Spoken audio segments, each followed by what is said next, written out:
Pour la diversité et l'inclusion économique, le mouvement est lancé. Ensemble, nous agissons déjà pour une cause créatrice de valeur. Ensemble, nous avançons. Mais nous voulons aller plus loin. Plus vite, plus haut. En 2022, le sommet de l'inclusion économique sera placé sous le signe de l'impact. Impact pour faire bouger les lignes.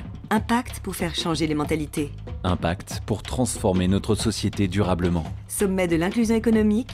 Agir avec impact.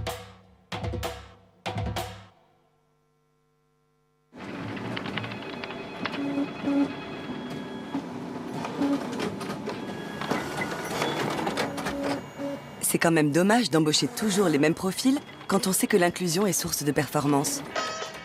Sur Mosaïque Talent, accédez gratuitement à des milliers de talents de la diversité et trouvez les meilleurs profils grâce à notre algorithme de matching. Pour Mohamed, Awa, Jonathan, Céline et Sohan, décrocher un entretien d'embauche a toujours été compliqué. Pourtant, ils sont nés à Paris, Trappes, Lyon, Marseille, Saint-Étienne et ont tous fait des études supérieures. En France, on obtient un entretien après avoir envoyé 5 CV en moyenne. Il en faut 4 fois plus quand on s'appelle Nadia. Préjugés, idées préconçues, maladresse, discrimination. Nous avons décidé d'agir en créant Mosaïque RH, un cabinet de recrutement non-profit pour accompagner les entreprises. Puis un campus pour accompagner les talents et pour accélérer les mises en relation. Puis une plateforme de recrutement où l'on peut accéder gratuitement à des dizaines de milliers de profils qualifiés venant de toute la France. En 13 ans, notre groupe a collaboré avec plus de 2000 entreprises et permis près de 15 000 recrutements de jeunes diplômés et d'expérimentés issus de la diversité sociale, territoriale ou culturelle. Nous favorisons ainsi la rencontre avec les véritables pépites de demain, qui échappent au radar des canaux habituels. Nos actions génèrent un impact économique positif pour la collectivité en évitant des coûts estimés à plus de 10 000 € par talent sans emploi. Pour aller plus loin, pour provoquer un changement social à grande échelle, nous avons créé la Fondation Mosaïque, qui englobe l'ensemble de nos activités. La Fondation multiplie les programmes de rencontres développés au cœur des territoires, permettant de déconstruire les imaginaires discriminants et de faciliter l'action.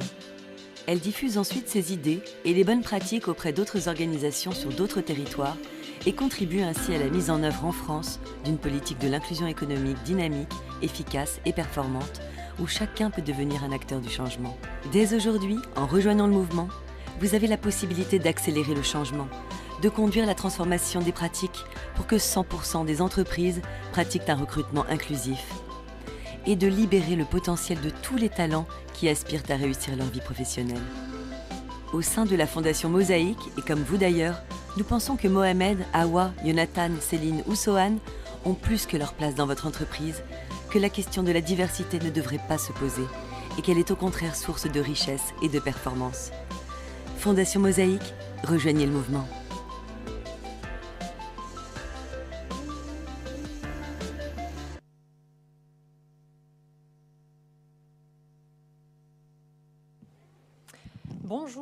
Bonjour à toutes et à tous. Bienvenue à cet atelier. Cet atelier qui a pour thématique « Je diagnostique la D&I en interne ». Alors la question de la mesure, pour ceux qui sont là depuis ce matin, elle a un peu sillonné toute cette matinée et toute cette journée.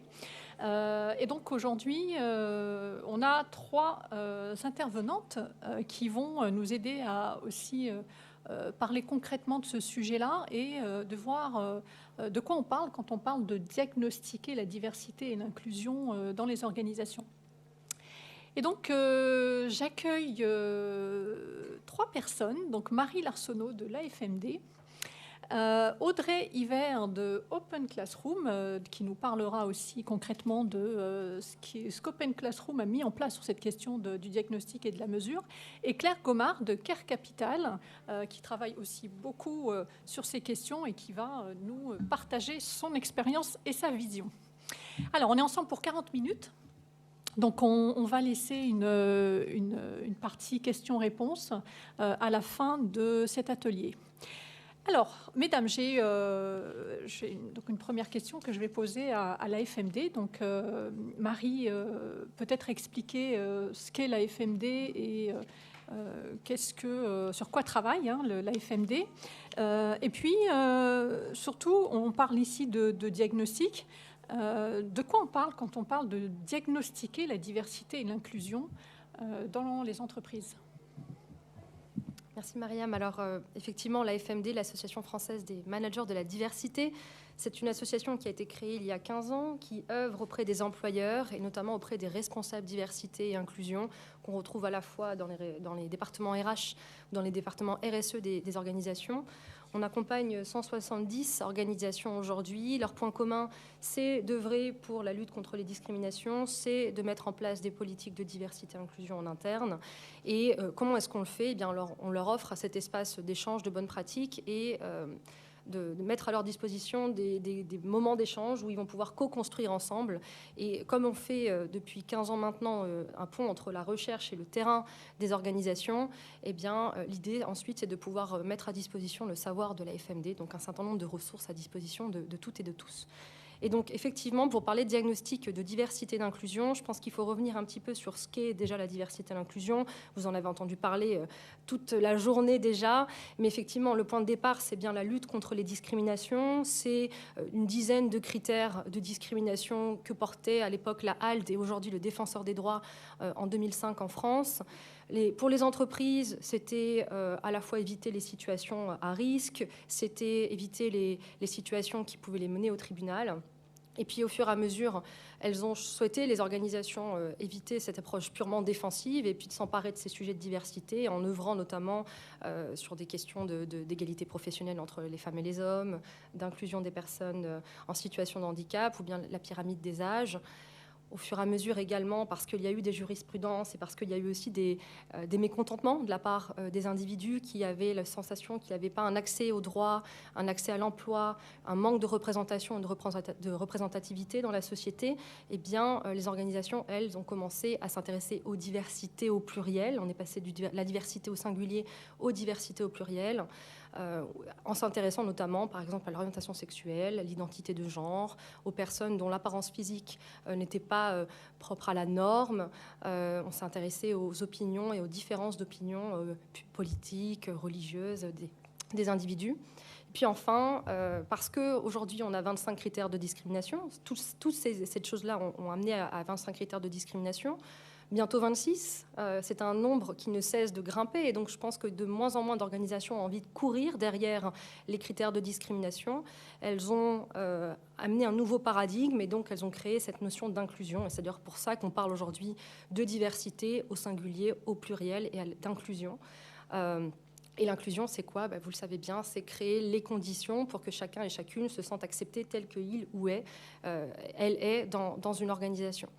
Et donc, l'importance, effectivement, de mener des diagnostics, c'est d'avoir à la fois un point de départ, c'est de pouvoir proposer aux organisations quelque chose, des outils qui soient fiables et concrets, qui leur permettent de structurer leur politique de diversité et d'inclusion. Donc à la FMD, je ne sais pas si tu veux que j'en parle tout de suite un petit peu des diagnostics que l'on a développés, mais concrètement, ils répondent à plusieurs besoins. Comme je l'ai dit, le besoin de structurer, je pense en plus qu'il n'y a pas qu'un seul outil, il n'y a pas qu'une seule manière de faire, il n'y a pas qu'une seule bonne manière de faire. L'intérêt aussi, c'est probablement avec les deux interlocutrices qu'il y a autour de moi, vous ne verrez ils n'entendraient pas les mêmes choses puisqu'il n'y a pas une seule, encore une fois, manière de faire, mais il faut que ça s'adapte au mieux possible aux besoins des organisations. Et donc, ce que l'on a fait, la FMD, notamment en partenariat avec une structure qui est ISM Quorum, on s'est intéressé aux diagnostics internes. Et ces diagnostics internes, ils ont l'avantage, notamment lorsqu'on les a travaillés avec ISM Quorum, d'être plus avantageux en termes de coûts, puisqu'on mutualise un certain nombre de tâches. Et puis, ils permettent de se benchmarker entre les organisations, parce qu'au-delà d'avoir un diagnostic qui nous soit propre en tant que structure, de pouvoir en plus le comparer ces résultats avec d'autres organisations, c'était là la valeur ajoutée des diagnostics mutualisés que proposait la FMD. Et donc, le type de diagnostic que l'on propose, c'est notamment d'évaluer les processus internes de l'organisation. Ça peut être les processus internes de recrutement, par exemple, ou bien de gestion de carrière. Et donc, il y a ce qu'on appelle les testings. Vous êtes probablement familiarisé avec ce que sont les testings, mais c'est le fait d'injecter des candidatures dites équivalentes, c'est-à-dire qui en tout point vont ressembler à des candidatures sur des offres d'emploi actuelles, mais auxquelles on va amener quelques différences, notamment sur des critères spécifiques, un ou plusieurs critères de singularité qui peuvent être le sexe, l'âge, le lieu de résidence par exemple. Et on va s'intéresser à comparer s'il y a ou non un choix différent qui est fait par le recruteur ou la recruteuse au moment de l'étude de ces candidatures-là. Donc ça, c'est le testing mutualisé est un des diagnostics que l'on met à disposition des adhérents, notamment de la FMD. Deux autres diagnostics qui sont là totalement différents parce qu'en fait, chacun de ces outils ne pourront pas correspondre à toutes les structures, à toute leur taille, à tout leur secteur. Il va falloir trouver le diagnostic qui s'adapte le mieux au contexte de l'entreprise.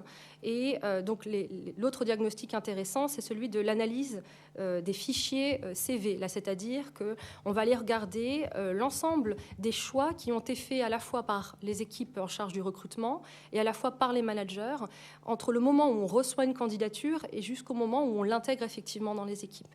Et c'est un travail très minutieux qui permet justement de déceler s'il y a oui ou non eu des choix peut-être discriminants qui ont empêché la possibilité à quelqu'un d'être recruté ou de passer à l'étape suivante dans un processus de recrutement.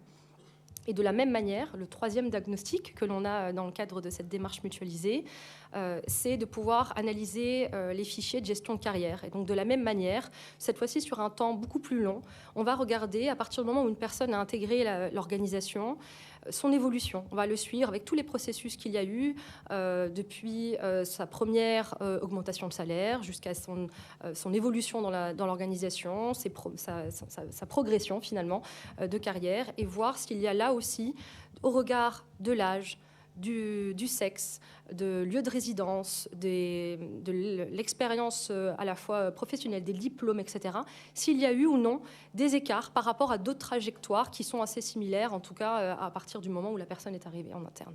Donc voilà les trois diagnostics que l'on propose notamment au sein de la FMD pour mesurer la diversité et l'inclusion en interne. Merci Marie. On voit que ces méthodes sont très tournées sur l'analyse des processus internes, notamment pour déceler la présence ou pas de plafond de verre, j'imagine, de discrimination consciente ou inconsciente dans les processus. Claire, chez Care Capital, quel constat vous faites? Parce que sur ces questions de diagnostic, donc on a vu tout à l'heure, Marie disait ça aide à structurer. Vous, quand vous vous êtes intéressé à ces questions-là, ça partait de quel constat que vous faisiez? Merci beaucoup, Mariam. Je suis ravie de faire partie de cette table ronde avec des professionnels de la diversité et de l'inclusion. Je voulais tout d'abord me présenter. Donc, moi, je suis issue de l'univers de la finance, donc de la finance d'entreprise et notamment du financement des PME ETI. Donc, après 15 ans d'expérience, avec mon associé, nous avons décidé de créer Care Capital.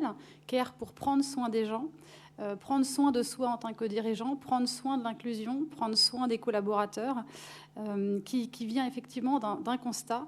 C'est le premier effectivement sur lequel nous voulions travailler, c'est financer les PME dirigées par des femmes, puisque les femmes représentent aujourd'hui 15% de la direction des PME en France, mais elles n'ont que 3% des opérations de private equity. Donc, c'est très faible. C'était le premier sujet sur lequel nous voulions travailler, financer les PME dirigées par des femmes. Elles sont 10 000 aujourd'hui et elles ne représentent que 3% des opérations de private equity. Mais finalement, ce chiffre cache d'autres problématiques. Le problème, c'est le manque de suivi, en fait, des critères RH et DEI, Diversity, Equity, Inclusion, par les financiers.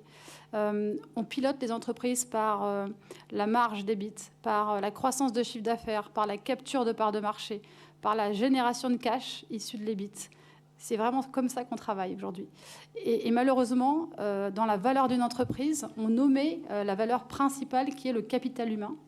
Donc ce qu'on souhaite faire, c'est prouver qu'en y mettant des KPI, en faisant un état des lieux du capital humain, en voulant progresser sur son capital humain, on améliore la performance sociale et donc on améliore la performance financière.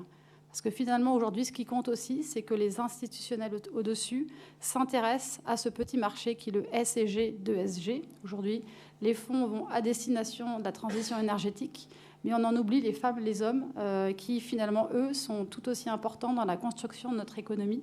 C'est un vrai changement de culture dans le monde de la finance. Donc j'ai une question à vous poser. À votre avis, quelle est la part des collaborateurs qui sont engagés au travail ? En fin d'année, vous dites, est-ce que j'ai été vraiment pleinement engagé au travail ? le taux est de 16%. Donc avant de parler de recrutement, c'est déjà est-ce que mes collaborateurs sont heureux ? Est-ce qu'il y a, cette sensation de plafond de verre, ce sentiment d'impuissance, une faible mobilité interne qui fait que les gens ne s'engagent pas finalement. Donc on s'est dit quelles sont les solutions pour y remédier. Donc c'est finalement partir des besoins des salariés. Est-ce qu'ils ont l'impression que s'ils donnent plus, ils reçoivent plus ? Pas qu'en salaire, mais en respect, en écoute, en responsabilisation.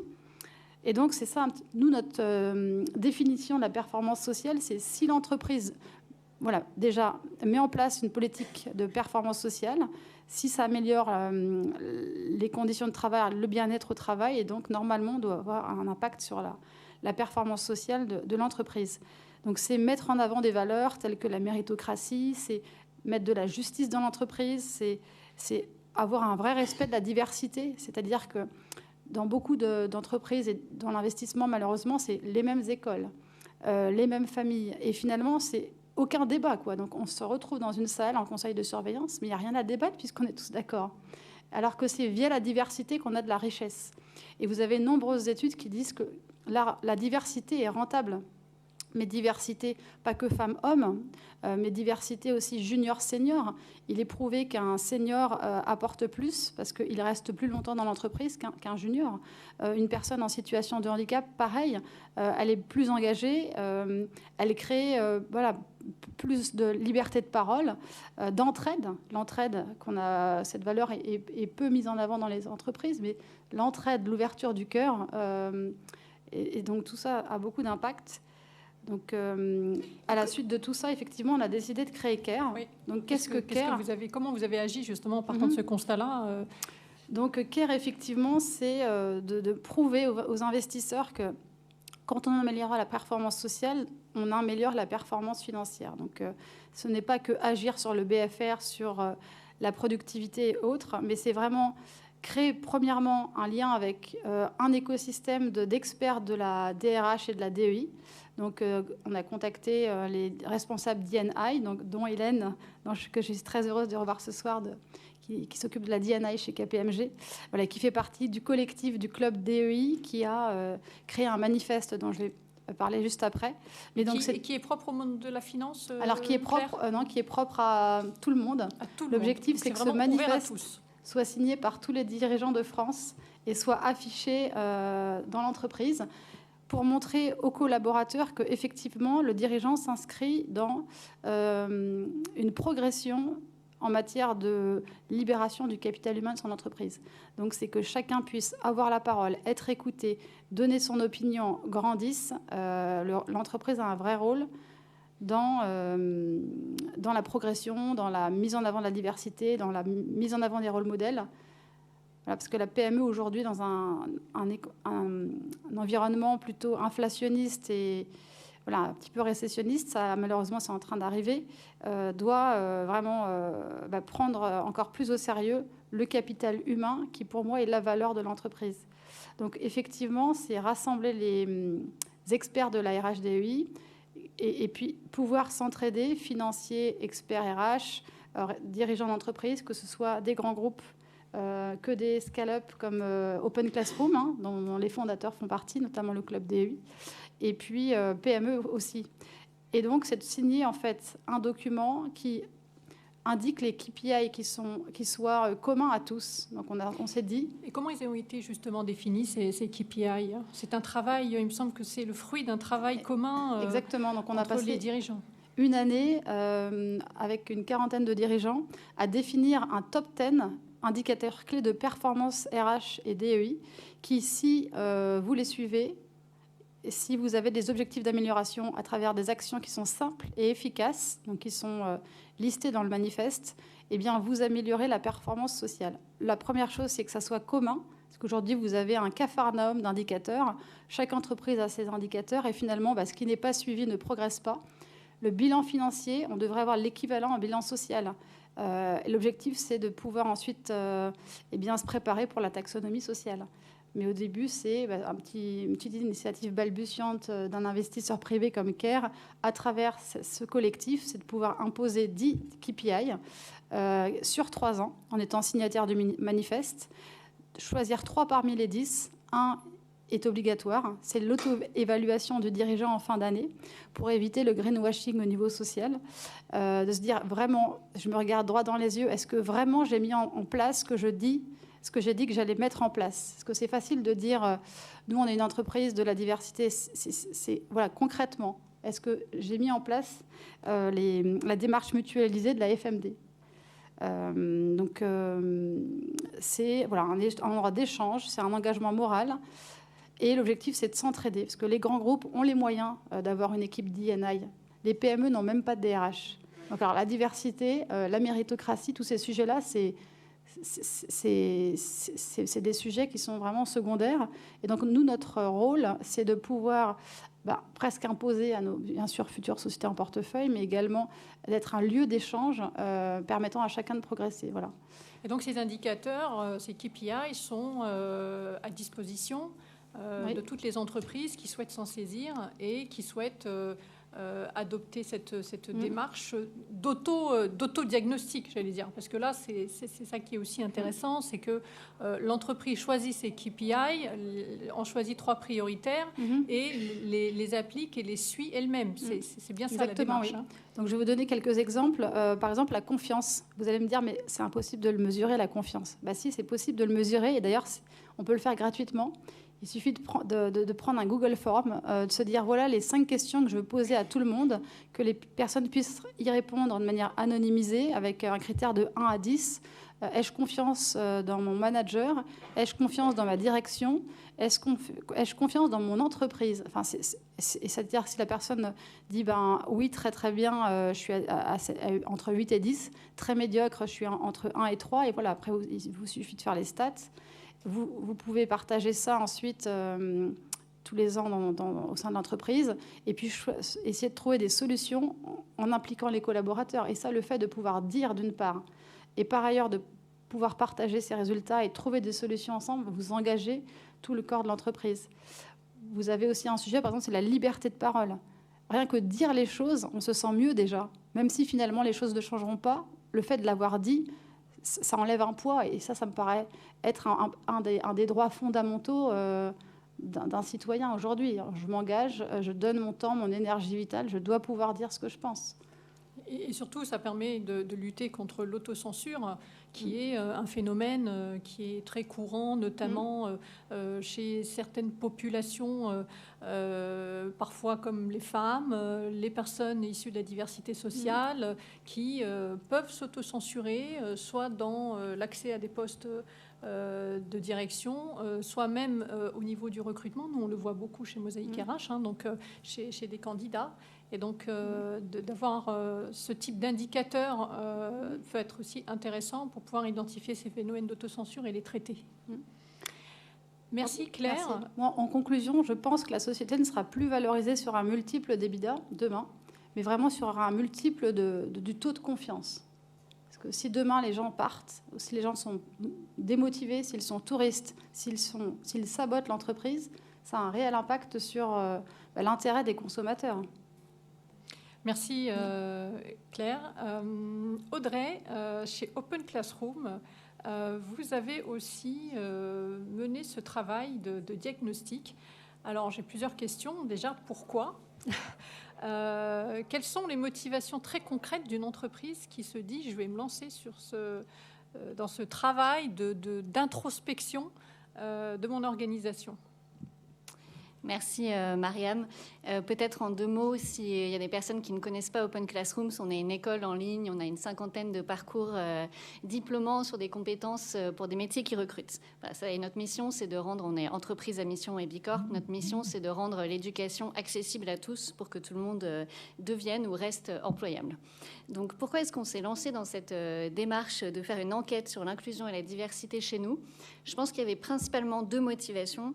La première qui est de vraiment connaître nos membres de l'équipe pour savoir qui ils sont, de quoi ils ont besoin et en fait être sûr que nos politiques D&I et nos politiques RH en général, elles soient vraiment adaptées à qui sont nos employés. Et l'autre chose, c'était une démarche presque, j'ai envie de dire, un peu militante, où on fait partie d'un écosystème tech français qui est quand même très blanc, très masculin, très HEC. Et on sait tous que c'est un problème, on veut tous un peu être acteurs du changement. Et on s'est dit, nous, on va un peu jeter un pavé dans la mare en allant en fait demander aux gens quelle est leur couleur de peau, quelle est leur orientation sexuelle, quelle est leur identité de genre, leur origine sociale, économique. Et on le fait pour montrer que c'est faisable, pour montrer que ça peut être fait bien dans des bonnes intentions avec des bons partenaires et pour essayer d'encourager en fait d'autres entreprises de la tech à le faire. Et on l'a fait d'ailleurs avec Mosaic. Alors comment justement, l'autre question, c'était comment vous avez fait et quelle réaction ça a pu susciter en interne? Parce que c'est vrai que là, vous venez de dire que vous avez posé des questions quand même assez directes. Comment ça s'est passé? Est-ce qu'il y a eu des freins et comment vous avez géré? Alors, ça a été un projet sur la durée. On n'a pas envoyé lundi matin, un questionnaire aux gens en disant « Et au fait, toi, quelle est ton orientation sexuelle ?» On a fait quand même tout un plan de communication autour de ça pour expliquer aux gens pourquoi on le faisait, pour essayer aussi de rallier toutes les personnes qui ne s'identifient pas à la diversité en leur disant « Voilà, toi, tu te dis peut-être ça ne me concerne pas, mais en réalité, si on peut comparer ton expérience avec celle des autres personnes de l'entreprise qui viennent peut-être d'un milieu social différent, et qui ont peut-être une expérience différente de la tienne, en fait, en répondant et en partageant ton expérience, tu vas nous aider à améliorer la manière dont on fait les choses dans l'entreprise. Donc, ça a été un gros travail de pédagogie. On a fait des sessions de Q&A où les gens pouvaient venir parler en toute transparence. Et ça a permis de libérer un peu la parole vraiment avec bienveillance. Les gens ont pu poser des questions du genre « Ah ben moi, justement, je suis un homme blanc, est-ce que ça veut dire que j'ai pas ma place ?» Bon, et en fait, le fait qu'on puisse poser ces questions-là, pour moi, c'est bon signe. Ça veut dire qu'il n'y a pas de tabou. On arrive à en discuter entre nous et dans un climat où on essaye de créer des relations de confiance. Ça permet aussi de créer un langage commun autour de ces enjeux, puisque c'est des questions sur lesquelles souvent on tourne autour du pot, on ne sait pas comment les formuler, on est maladroit. Moi-même qui travaille sur le sujet depuis longtemps, j'ai souvent l'impression de faire des gaffes. Et en fait, de pouvoir en parler, ça aide à construire ensemble un langage et à nommer les choses et à les mesurer. Et ensuite, ce qu'on voulait vraiment, c'était travailler avec un partenaire pour justement aider à créer cette confiance. Donc, on a choisi de travailler avec Mosaic, et notamment parce qu'on voulait vraiment assurer l'anonymat des données. Donc, ce qui est illégal en France, c'est pas de demander aux gens leur couleur de peau, c'est d'avoir des données à caractère personnel. C'est de savoir que Monsieur X, qui travaille dans l'équipe tech, a répondu ça et ça au questionnaire. Donc, pour mettre en place tout un système qui protégeait l'anonymat et la sécurité des données, on a préféré passer aussi par un partenaire extérieur qui était le seul qui aurait accès à ces données. Moi, je n'ai jamais eu accès, et qui nous a fait ensuite des retours avec des groupes statistiques qui permettaient de ne pas identifier les personnes. Donc, Mosaic RH avait les données, mais pas les noms des personnes, pas l'organigramme. Et nous, on avait les noms des personnes, mais on n'avait pas les données. Donc, il n'y a jamais eu pu avoir de recoupement. Et ça, je pense que pour les membres de l'équipe, surtout qu'on est dans une équipe assez tech quand même, avec des gens qui aiment bien faire de la data, c'était important pour eux de comprendre comment allait se faire ce process. Et alors, à quoi ça a servi tout ce travail-là? Quels enseignements vous en avez tirés Alors, je crois que déjà, notre grande fierté, c'est qu'on a eu 79% de participation. Donc, quand j'avais demandé à Mosaic quel est le chiffre de participation le plus fou que vous ayez eu sur ce type d'enquête, il m'avait dit 80%, mais sur votre type d'entreprise, bon. Et donc, on a réussi à atteindre ce chiffre qui était du coup notre objectif. Et ça, on en est vraiment content parce que ça veut dire que les gens ont compris l'intérêt de la démarche. Et puis que vous avez fait un travail de communication aussi. Un gros travail de communication en amont et en aval. Voilà. Et après, maintenant, ça a mis la barre haut, c'est-à-dire que les employés s'attendent à ce qu'on utilise ces résultats pour faire des choses. On a mis en place un certain nombre de politiques. Dans un an, enfin maintenant, il reste 6 mois à peu près, on refait ce sondage et il faut qu'on voit est-ce qu'il y a eu des impacts en fait, de ce qu'on a mis en place. Et vous avez été surpris par certains résultats? Vous avez été agréablement ou pas? Parce que ouais. Je pense que le diagnostic, alors on a tendance peut-être à le prendre sous un angle parfois un peu négatif, ça fait un peu peur, mais ça peut aussi révéler de belles choses et des leviers très intéressants aussi pour l'entreprise. Parce que les entreprises font des choses, mais parfois, ce n'est pas toujours connu. Oui, on a eu des surprises positives comme négatives. Après, on ne s'était pas mis des objectifs en se disant on veut atteindre tel score. On ne passait pas notre bac. L'idée, c'était de savoir où est-ce qu'on était et comment on allait s'améliorer. Dans le positif, en tout cas, moi, ce qui m'a surpris positivement, c'est qu'on avait quasiment la moitié des membres de l'équipe qui s'identifiaient à un type de diversité. Donc, on avait inclus des situations très différentes. Donc, je ne suis pas si étonnée que ça. Mais quand même, ça veut dire que déjà, dans notre recrutement, on avait plutôt tendance à soit aller chercher, soit à attirer des profils peut-être atypiques pour l'écosystème tech dans lequel on est.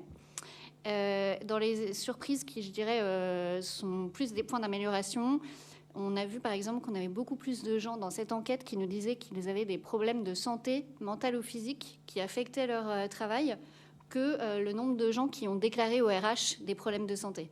Et donc là, ce décalage-là, il faut qu'on travaille dessus pour expliquer en quoi il y a un intérêt à se faire accompagner par les RH, en quoi l'entreprise peut aider, peut faire des aménagements, etc. Donc ça, tout ça, c'est des choses sur lesquelles on va travailler. Et moi, un autre sujet qui m'a surpris, c'est le nombre de personnes qui ont dit qu'elles avaient été témoins ou victimes de discrimination. Ça, c'est toujours très choquant. Heureusement, on a parlé tout de suite avec Mosaïque, on a débriefé. Il se trouve qu'on est plutôt à moitié moins de la moyenne nationale. Donc, ce n'est pas des chiffres énormes, mais en fait, la moindre discrimination, on se dit, c'est trop. Et surtout, les gens qui répondaient ça disaient aussi « et j'ai rien fait ». Enfin, pour une grande partie, ils disaient « j'ai rien fait parce que je ne savais pas quoi faire ». Donc ça, c'est un point d'amélioration. Rapidement, on a pu mettre en place des processus de reporting en interne où les gens vont pouvoir utiliser ces processus pour réagir la prochaine fois. Et pareil, en fait, on fait beaucoup de communication pour expliquer comment faire, former les managers, etc. Mais ça peut être surprenant au premier abord. Justement, j'avais une dernière question, c'est quelles sont les suites comment vous envisagez ce diagnostic, cette démarche de diagnostic? Parce que cette année, on a mis comme thème phare du sommet l'impact. Et on sait que l'impact, parfois, s'obtient sur la durée. Donc, comment vous allez faire pour durer sur ces questions de diversité et inclusion?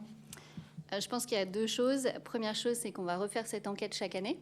Donc justement pour mesurer nos progrès et puis peut-être adapter nos politiques à chaque fois en fonction des progrès. Et l'autre chose, c'est qu'on commence cette démarche aussi auprès de notre population étudiante, puisqu'on est une école. Et donc on a aussi une responsabilité envers nos étudiants qui en plus souvent vont aussi travailler dans la tech. Donc on est vraiment sur les mêmes problématiques. On a lancé cette première enquête, on va avoir bientôt les résultats. Et donc ça nous fera un peu les deux sujets à chaque fois. C'est comment est-ce qu'on arrive à traiter ces sujets sous le point de vue des employés et ensuite au point de vue de notre mission en fait. Est-ce qu'on rend vraiment l'éducation accessible aux personnes qui en ont le plus besoin? Auprès de vos parties prenantes. Très bien, merci beaucoup. Il nous reste 10 minutes. On va prendre quelques questions avant peut-être de donner le mot de la fin à nos intervenantes. Est-ce qu'il y a des questions sur ce sujet? Ou est-ce qu'on a été tellement limpide qu'il n'y a pas besoin? Oui, j'ai une première question. Merci tout d'abord. Mathilde Brognard, General Electric.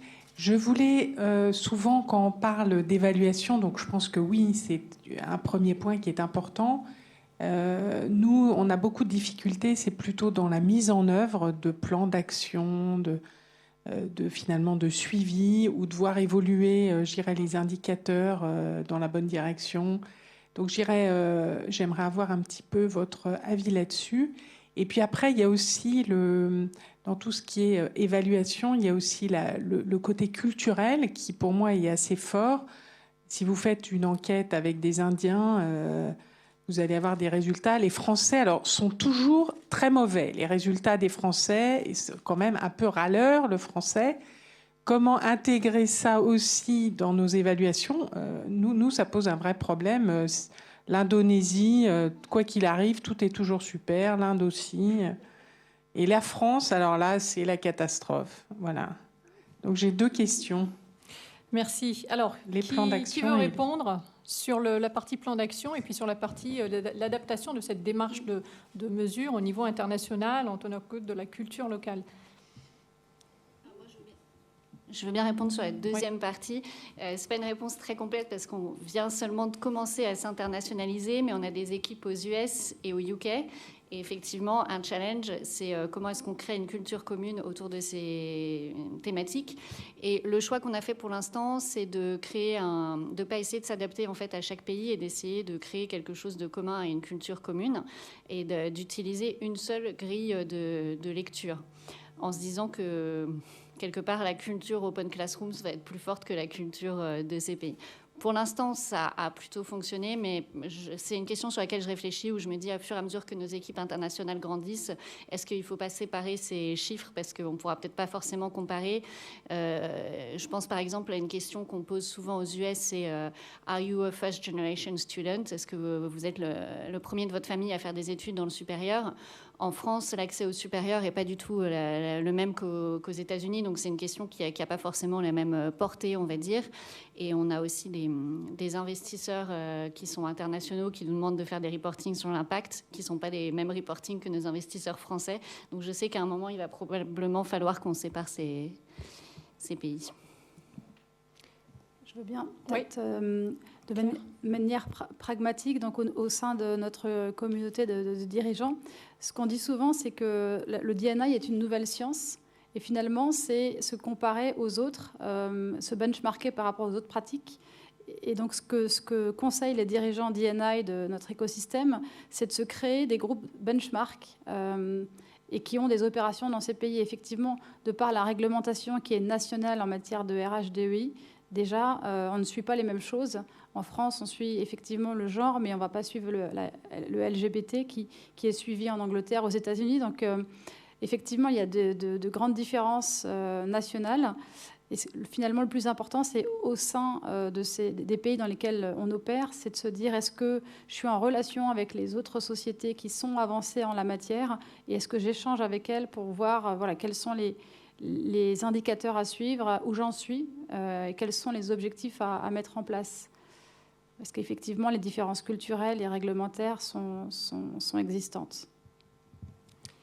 Merci Claire. Peut-être Marie pour compléter sur la partie plan d'action.